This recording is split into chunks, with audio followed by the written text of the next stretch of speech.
Hi, Gio. This is Sandra.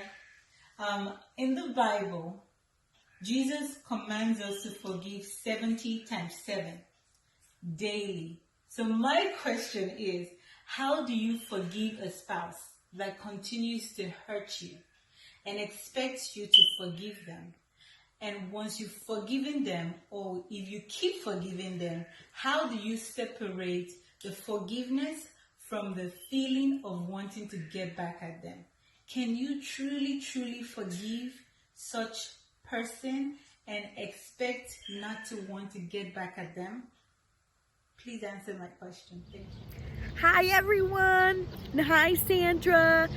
Hey Sandra, thank you so much for asking that question. A lot of times women are going through this, and we all do. That's marriage, and I'm glad you were open enough and vulnerable enough to ask the question that many women probably have asked themselves or have struggled with. So let's get unraveled and let's start digging in. Let's talk. Okay. First of all, I want to say, in the wise words of this preacher who once said, hey, your husband is the tool that God uses to beat the devil out of you. So I just thought that was a fantastic quote, and that has helped me to understand that this is a journey of the heart.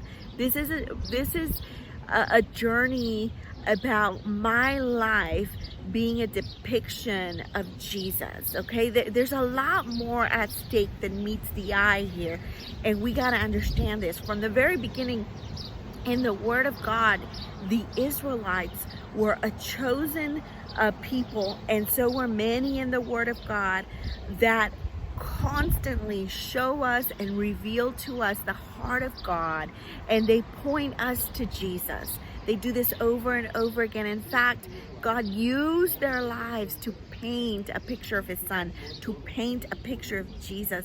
Ultimately, that is what he's doing for us.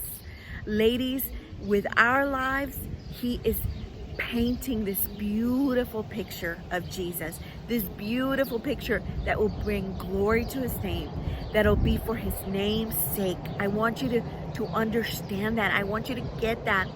And when you do, you're going to view your life, your struggles, the struggles within your marriage and relationships very differently. You're gonna begin to understand the greater plan that is at play here. So I want to tell you that forgiveness is part of that, especially in a marriage.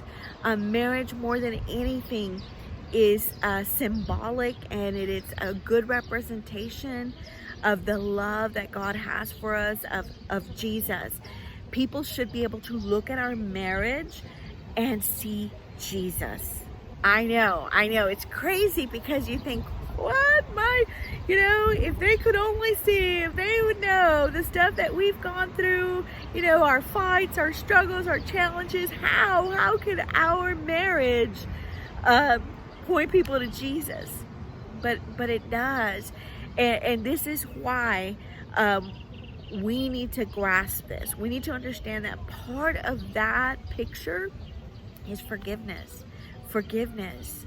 There was a movie one time that was so poignant, and it was just so, it's right on with what I'm trying to explain to you. There was a cross in this park, a beautiful cross, because it was a Christian camp, and the father and son went and talked. Okay, I believe the movie is called Fireproof, and they went and they talked, and the son was exasperated. He said, I just can't. I don't know how I am not going to get a divorce, because no matter what I do, no matter what I try, she keeps rejecting me.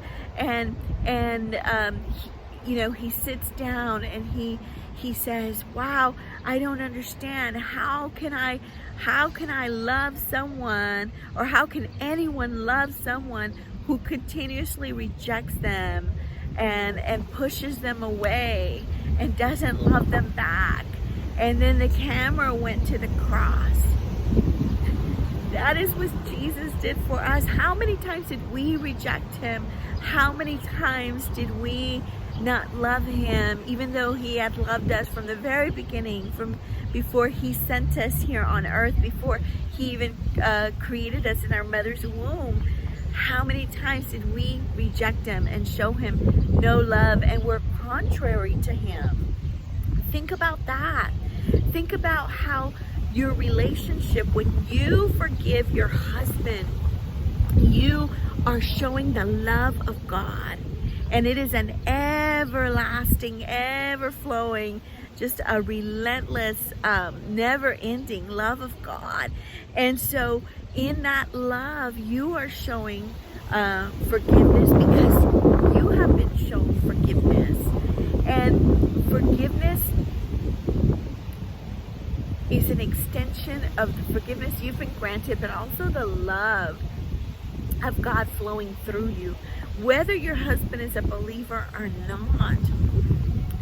You know, when Peter said, hey, God or Jesus, you know, I know we're supposed to forgive people, but how many times? And it was about his motive. Jesus said 70 times 7 because he knew what Peter was getting at. He wanted a rough number because, man, he was having a tough time with someone and he wanted to cut them off. That's it, man. I'm not going to forgive you. But yet Jesus turns around and says 70 times 7. And that just floored him, and that floors us because it's hard for us to grasp. But it's so important to have a heart that is forgiving, a heart that is constantly flowing with that, because the minute that stops, you start growing bitterness. You start there's something is clogged, and now you're not only dealing with a spiritual problem, you're dealing with a heart issue. But even more than that, science and medicine has proved that if you have unforgiveness in your heart, that begins to eat away at you and affect you physically. Disease, your immune system is lowered. Disease can enter your body. They even trace cancer to unforgiveness. There is so much there. And all you have to do is forgive and let it go. Not so much because the other person deserves it, but because God is doing something to your heart. God is showing you through that, is changing, is shaping your heart to be more like his. We are to be more like Jesus. That's so important. That's so important for us to understand that it's not so much about the other person. I think we want to hold it against them and we think that that'll hurt them. But unforgiveness is like taking poison and expecting the other person to die. There are many times I've been upset with my husband and he has deeply hurt me, and he's fine. He goes on with his day. He doesn't even realize what has happened. And so it's mostly me that is suffering. And it's so important that we flow with that forgiveness to keep our heart clean and pure like a river of living water, because then you start really, you clog some things up and you affect a whole lot of things like we just talked about. Another reason why you should forgive and why you shouldn't wait so long to forgive is because of that picture that God is painting. You're talking about the gospel. The gospel is being demonstrated by your relationship, by your love for your husband, your willingness to forgive, to overlook things that in the great scheme of things don't really matter. So don't keep track of wrong and be quick to forgive, because ultimately you are showing Jesus, and that is what you want to show. I think that, no matter what big of a problem we have had, and trust me, if anyone has earned their way to a divorce, it has been my husband and I. We have been through some stuff. Our relationship, our family is a miracle. It is just an example of what our God can do. He turned things around. And there are times that I have been so angry with him, and I've withheld, my words and my love, because Some people show unforgiveness differently. I clam up, I withdraw. Some people attack, some people, it's just different. For me, I withdraw and I shut in, and what that does is it creates this horrible wall between us. And then he begins to feel it, and he's no longer doing so well at work. He's no doing so well in his life, and I'm struggling because I really desire my husband and desire for us to be back, where we were, and I know the minute that I reach out and I hug him, or I show him a form of affection, or I tell him I love him, or I tell him how great he's doing, or the floodgates, or I wrap my feet around his at night. It is just the shift that happens instantly. It is God, because he's waiting for that, and I've been waiting for that, and I've been withholding it. And then God just turns it around, and we're back to, loving each other and laughing and being best friends. And we didn't need to go through that. We didn't need to go through those days. We didn't need to, that was not the way God intended. And so how quickly, when you come to the Father, he forgives you. He forgives you just like that. He puts a ring on your finger. He puts the coat on your back, and he forgives you, and he receives you with open arms. This is a relationship that is the most intimate, the most beautiful, a depiction of Jesus, a depiction of the gospel. Do not stain it by being unforgiving. It doesn't matter what he has done, and a lot of it is our heart. Remember, God is working on our heart, and so he's doing surgery on our heart. A lot of times it's us that need a change, because we can say, I have every right to be angry, I have every right to defend myself. Jesus had every right to defend himself too, and he had the power to do so, but he chose not to. It is dying to self. Here it is. Following Jesus it's all about death. It's about dying to self. I give up my right to be right. I give up my will for someone else's. That is real love. That is true love. Putting what you think, what you want aside for someone else. That is real love.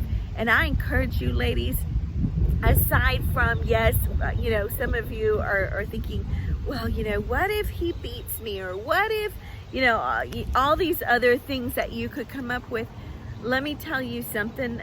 If you're in a dangerous situation, obviously seek help, but seek help, seek help from those that know God, love God, and are walking with the Lord.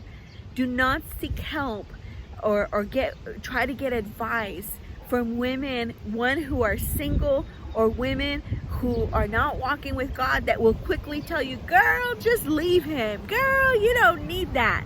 That's not biblical, and that's not the advice that you want to hear. There are things that you need to be spoken over you through the Word of God, and you need prayer, and you need all of that. So do not run to those that are not walking with God. Do not run to darkness. You want light. You want people that have been there and done that.